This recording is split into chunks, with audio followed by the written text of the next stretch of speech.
engaged. Congratulations! Or maybe you're not and you're just here to plan your imaginary wedding in your head. No judgment here. We've all done it before. Maybe you're in like a 3 a.m. deep dive in YouTube right now. I don't know, but whatever your situation is, I'm here to help. Hey everybody, welcome to my channel. If you're new here, my name is Jazz and welcome to Wedding Wednesday. That is the lamest thing I've ever said in my life. I'm so excited to start Wedding Wednesday as a series here on my channel. Essentially, anything wedding related will be posted on Wednesdays, whether it's cake tasting, catering tastings, venues, dresses, makeup, whatever. Anything related to the wedding will be posted on a Wednesday. For this first video, I just want to give some tips with budgeting and how to save a little coin because I am a budget bride, like 100%. Trying to find the best deal on everything possible, and I know that so many of you young ladies here are probably looking for the same kind of advice. So I'm just going to share what I've learned for these past few months of planning this wedding. I'm sure you've realized by now that a lot of the things that you see on Pinterest and your little board that you put together, as cute as it may be, it is going to cost you like $30,000 to recreate that Pinterest wedding. And you have also realized you don't have $30,000. That is where I come in.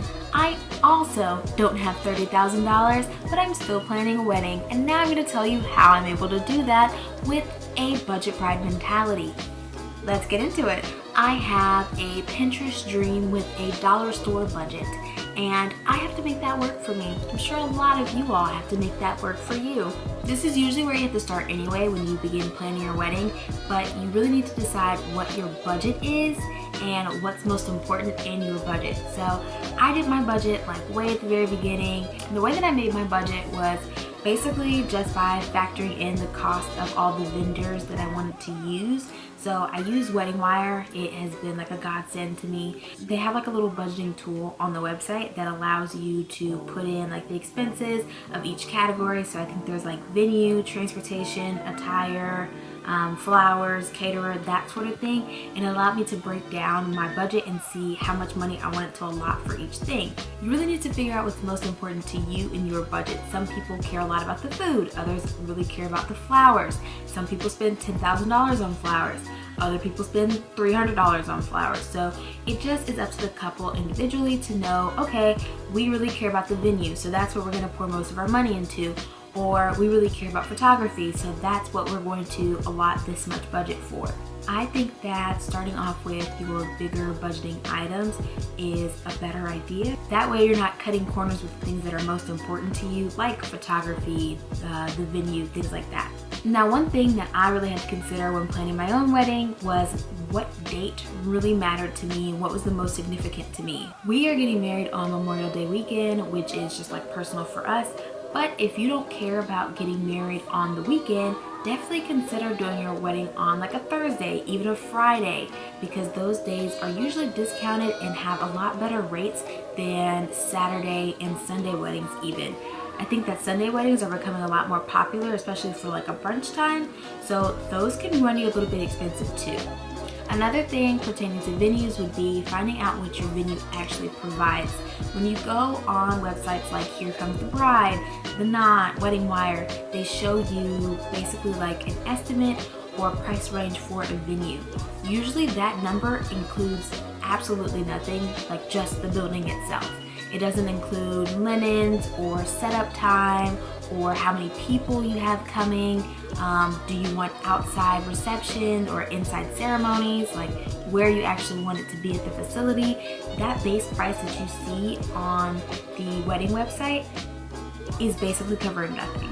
I knew when I was looking for a venue that I wanted to have an outside ceremony and an indoor reception.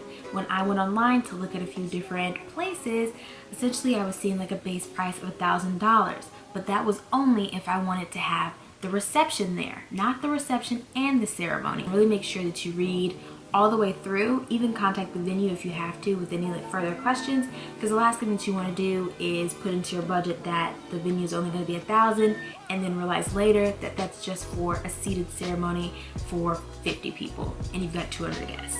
My venue does not provide chairs for the outside ceremony, which is just an example of the things that are not included in those package pricings. It's not to say I can't rent my chairs from my venue. I definitely can, but for an additional cost. It's not just included in the package. My package literally is just for the building. I really cannot stress this enough. You need to stick to your guest count. I don't know how many times I've gotten caught in a situation where I'm speaking to like somebody from 3 years ago or an old coworker of mine, and I bring up the wedding and they invite themselves. It's such an awkward moment because you don't want to say no in this person's face just flat out. You know that your budget does not have room for 20 extra people, so don't invite 20 extra people. The same thing can be said about having guests bring plus ones.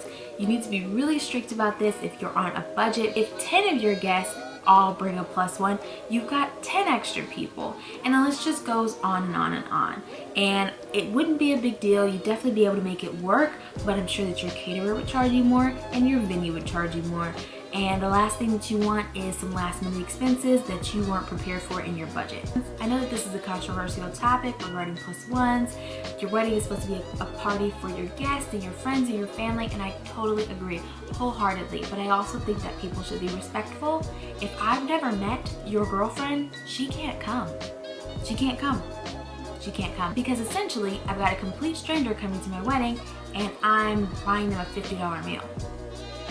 I wouldn't do that on any regular day, so I'm definitely not prepared to do it on my wedding day. Letting your guests know ahead of time that you are not permitting plus ones will definitely save you a lot in the future, because if everybody brings their girlfriend or their cousin or their baby mama, their sister, it's just gonna turn into a big ordeal, and you don't need that. The next thing that I'm gonna say is a little sneaky, okay? But hear me out.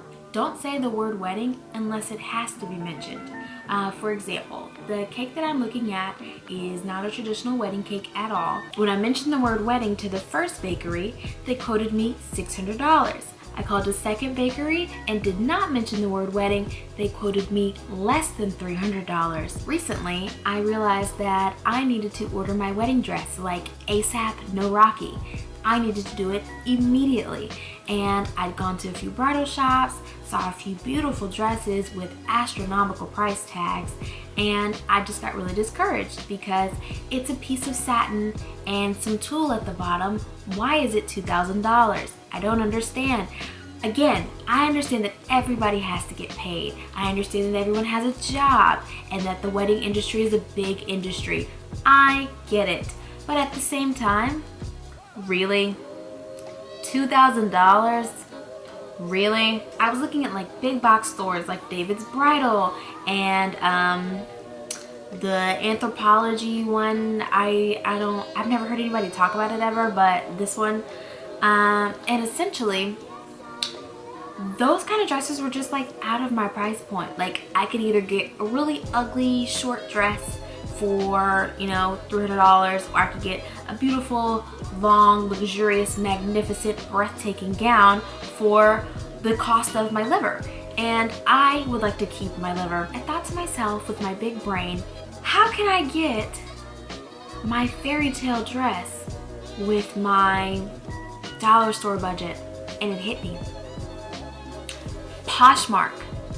Poshmark. I found some of the most beautiful dresses in the entire world on Poshmark for literally like a third of the price. Less than that even. It's an original, authentic gown that's never been worn for a third of the price.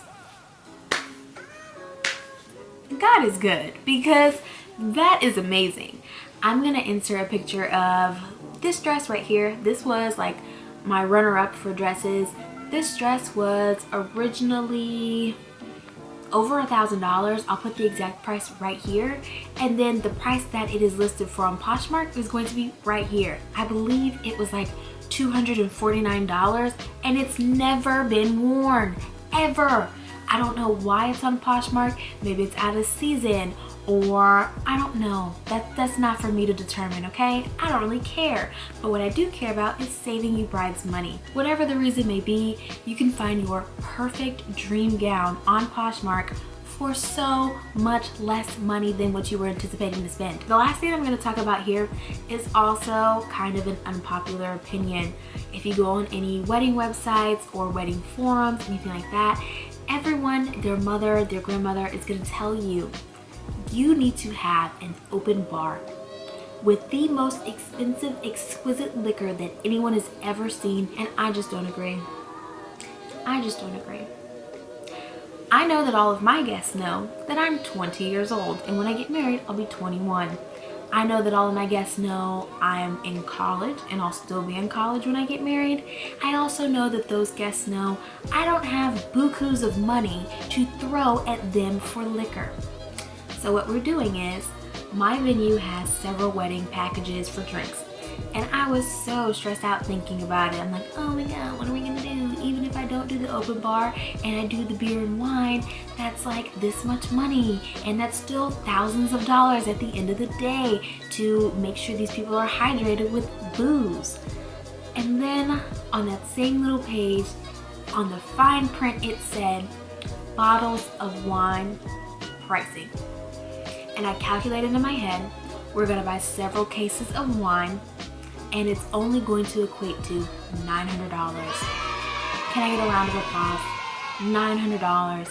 And that's at the very most. Any unopened bottles cannot be taken off of the premises. So if we order 50 bottles of wine and we only drink 40, we will be refunded for those last 10 bottles of wine, which is amazing and excellent. Another option that you can do instead of having like an open bar would be paying per drink at the end of the night. Now, this is a know your crowd kind of thing. If you've got like some people invited to your wedding who really like to like booze it up, maybe this isn't the best option for you because you know they're gonna drink thousands of dollars worth of liquor, but this is like our option B because we know that the people we have invited are not really just gonna get super crunk at this wedding. Like, that's just not really gonna happen. Please give this video a like and subscribe if you want to. Like I said, I've got more wedding videos to shell out for you because I'm trying to get that YouTube coin. Obviously, I need to pay for a wedding, so help a sister out, and I will see you in the next one.